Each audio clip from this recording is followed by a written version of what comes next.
Agora a gente vai acompanhar, inclusive, o candidato Lula do PT, que fala em um evento em São Paulo. Eu queria contar uma coisa para vocês. Desde que eu e outros companheiros criamos o PT, a gente vive tendo que se explicar. Não é a primeira vez que nós fazemos carta aos evangélicos. Toda eleição, há uma quantidade de mentiras nesse país que nós precisamos fazer carta, ora à Igreja Católica, ora à Igreja Evangélica, ora a outro setor da sociedade. Eu lembro do desespero do Gilberto Carvalho tentando organizar uma quantidade de pastores para a gente explicar que a Dilma não era o demônio que ele dizia que a Dilma era. Eu, em 1989, eu era um pouco desconhecido, mas eu fui para o segundo turno na disputa com o Collor de Mello, e teve uma igreja que distribuiu aqui em São Paulo 1 milhão de jornalzinhos me chamando de demônio. Então, toda vez a gente tem que explicar. Eu tive que passar anos explicando a bandeira do PT, porque ela era vermelha. Eu tive que passar anos explicando por que eu tinha barba. Depois eu tive que explicar por que o PT tinha uma estrela. A vida inteira a gente vai te explicando. A Benedita deve ter se explicado a vida inteira. Todo mundo que faz alguma coisa séria se explica. Jesus teve que se explicar a vida inteira.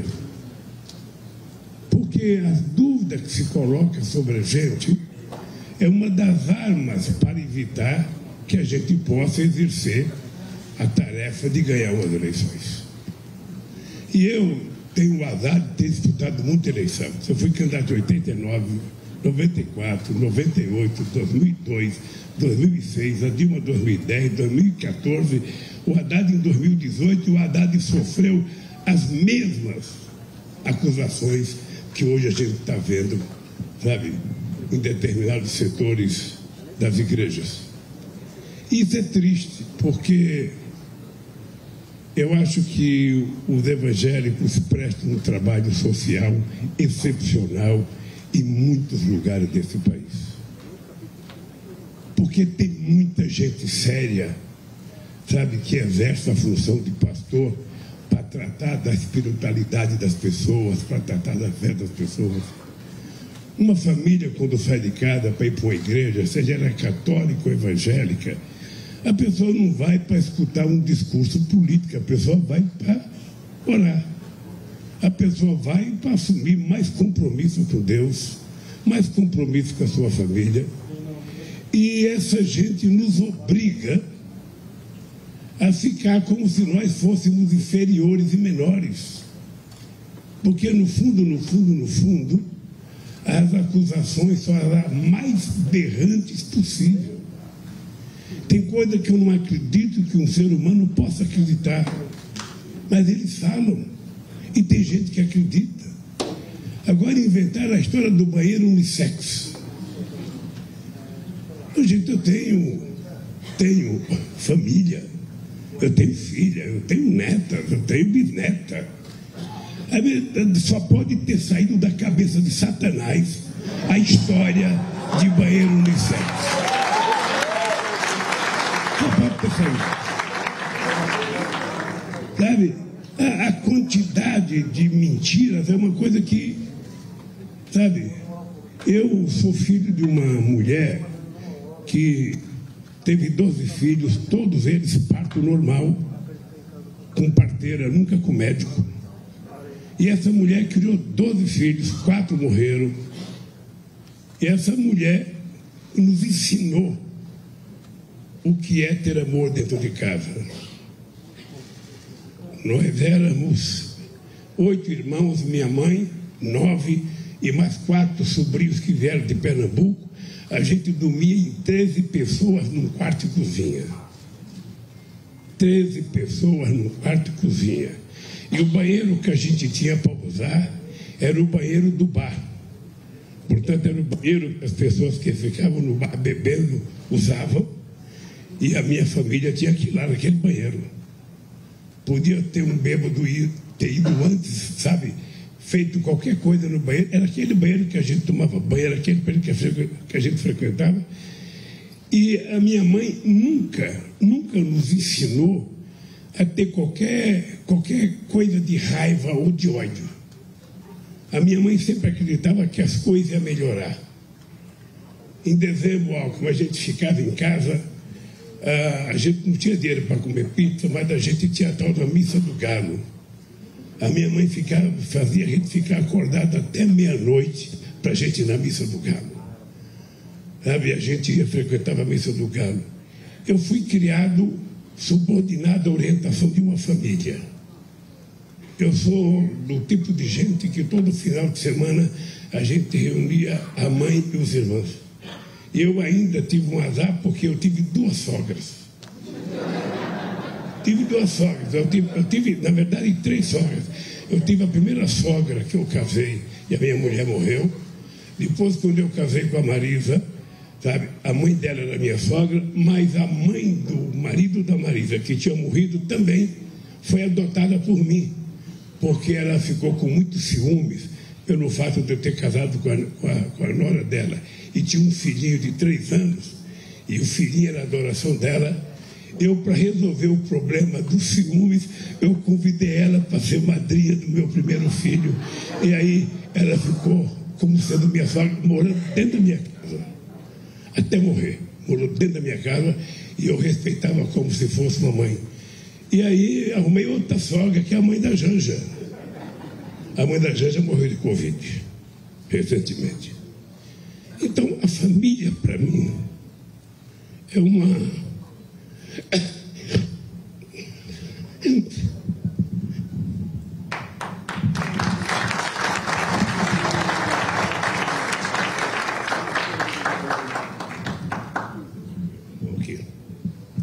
A família, para mim, é uma coisa sagrada. Eu sou daquele de todo final de semana a gente reúne mãe e filhos e fazer o meu churrasquinho. As pessoas não gostam que eu falo de churrasquinho, mas eu falo que eu gosto. Gosto. Não é, eu pegava uma churrasqueira, tamanho dessa caixa de som aqui. E paulista não faz churrasco como faz no restante do Brasil. Paulista faz um bife batido com muito tempero e coloca na chapa, bota no meio do pão e come. Eu, todo sábado e domingo, eu ia para a represa Billings fazer um churrasquinho e tentar pescar uma tilápia. E quando eu vejo as pessoas colocarem em dúvida a nossa relação e o nosso respeito com a família, eu fico ofendido. Eu quero dizer para vocês que eu não considero um pastor que mente pastor. Não considero. Porque não é possível. É possível alguém viver de contar mentiras. Não é possível alguém não respeitar uma criança que vai com a mãe na igreja e a pessoa ficar mentindo. Mentindo a respeito de outras pessoas.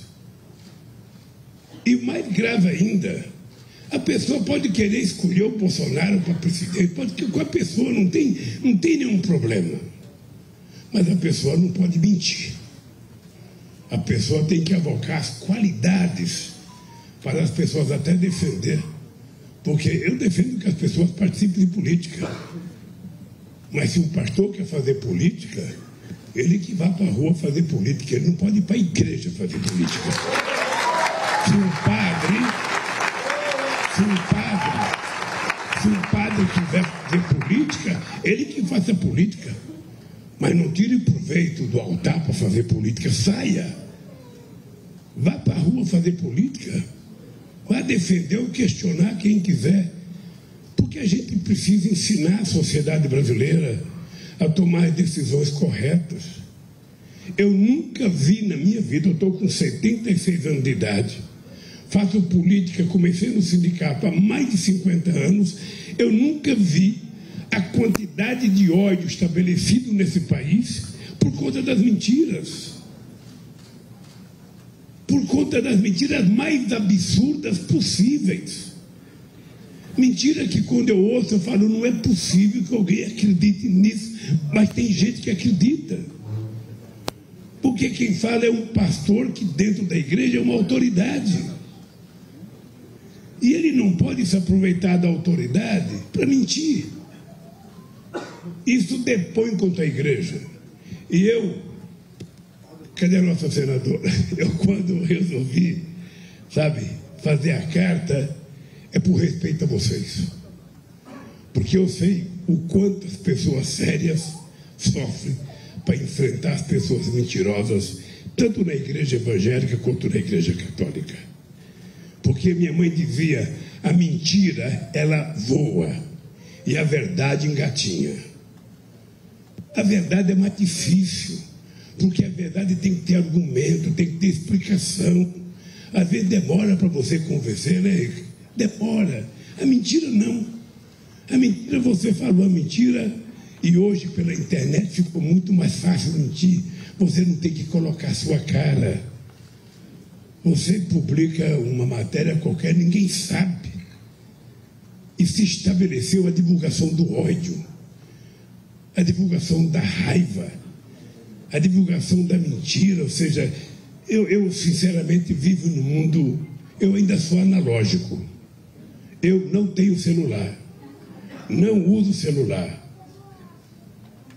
Eu uso dos outros, mas eu não tenho, porque, gente, você não consegue mais fazer uma reunião, você não consegue mais reunir a família.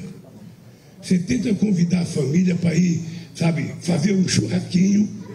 Aí eu tenho 5 filhos, eles ficam sentados na mesa, um jogando com o outro, ou conversando com outro país, e nós ali na mesa, tanta saudade do filho, ele vai lá para jogar.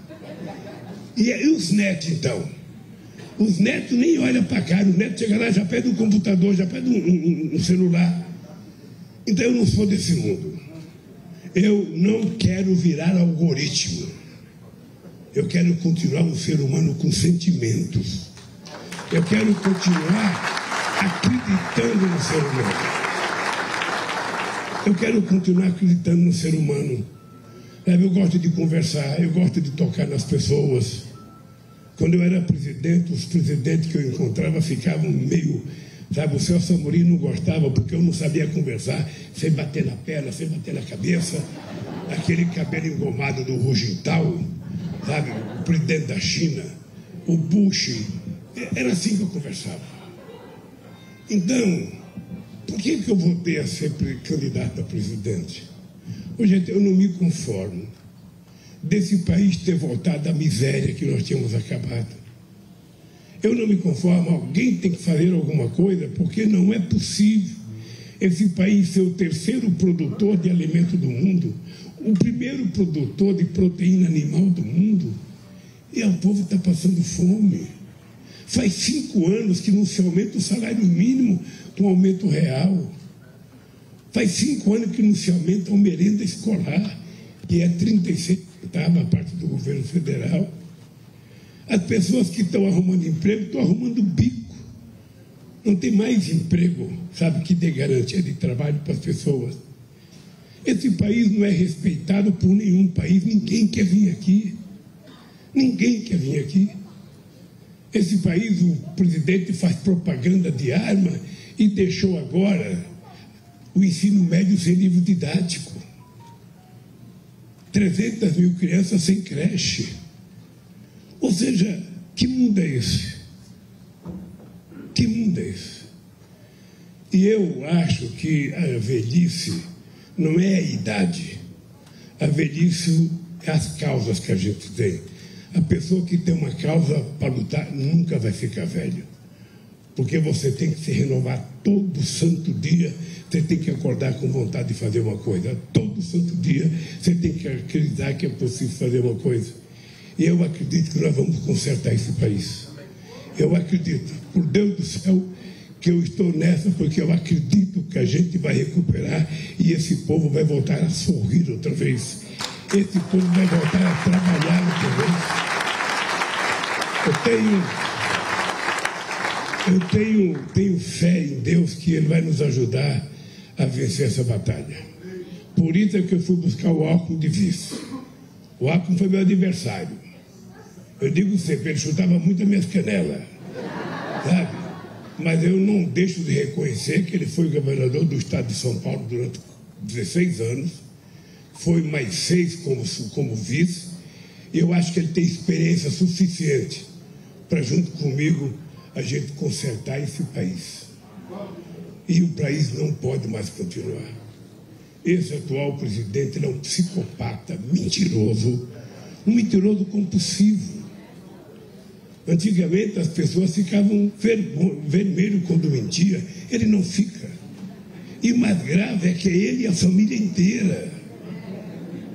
É um negócio absurdo, gente, um negócio que não tem. A última coisa grave que ele fez foi aquela visita às meninas da Venezuela.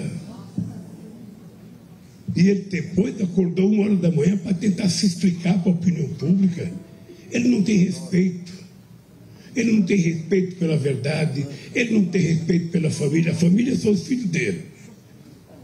Então não dá para a gente continuar vivendo assim. Por isso que eu e o Alckmin precisamos que vocês, sabe, façam mais do que votar. Agora você tem mandato, Henrique, agora você está com garantia constitucional, cara. Você tem que viajar agora o mundo pregando o evangelho e pedindo voto. Você tem que dizer que Lula e Alckmin são as melhores coisas que podem acontecer no Brasil nesse momento. Depois pode aparecer gente melhor, não tem problema. Mas entre nós e o Bolsonaro, não há que ter dúvida. E eu acho que vocês todos poderiam colaborar, fazendo um pouco mais, conversando com mais pessoas, sabendo que tem pessoas que não gostam da gente conversar com as pessoas, saber qual é a dúvida que as pessoas têm, porque é preciso conversar e convencer as pessoas. Porque eu não imaginava que as mentiras pelo celular tinham tanta força pela internet. Não imaginava. Não imaginava o poder de multiplicação de mentiras que tem o Zap. E eles têm uma fábrica. Eles têm uma fábrica monstruosa de produzir mentira. E a gente não pode ganhar uma eleição mentindo, gente. Quem ganhar mentindo não governa com seriedade.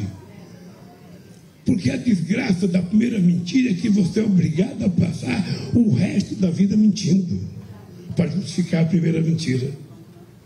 Então a gente não pode permitir que isso aconteça no Brasil. Eu fiquei perguntando para ele quantas universidades ele fez, quantas escolas técnicas, porque ele não liga para a educação. Ele é um cara que ele prefere distribuir ódio do que amor, prefere distribuir armas do que livro. E nós estamos perto de mudar isso, gente. Falta quanto? 11 dias. Falta 11 dias para a gente tentar mudar essa situação. E eu acho que vocês jogam um papel extraordinário e importante, sabe? E depois eu quero que vocês saibam que uma das coisas que eu estou voltando a governar e quero voltar é porque eu sei que tem muita coisa que a gente podia fazer, a gente não fez porque não sabia.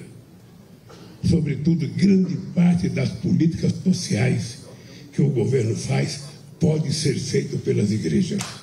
A gente acompanhou, então, a fala do ex-presidente Lula em um evento que ele se reúne com evangélicos, são cerca de 150 pastores evangélicos de diferentes segmentos, em que foi lida uma carta pregando, falando, afirmando e defendendo a liberdade religiosa caso ele seja eleito. Carta que foi lida pelo ex-ministro Gilberto Carvalho e que agora Lula fala que se viu obrigada a ler essa carta, divulgar essa carta por conta da disseminação de fake news.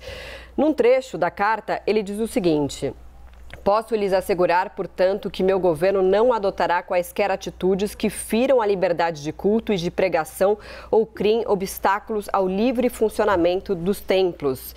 Ele se refere àquela fake news em que diziam que se o ex-presidente fosse eleito, ele fecharia templos e igrejas.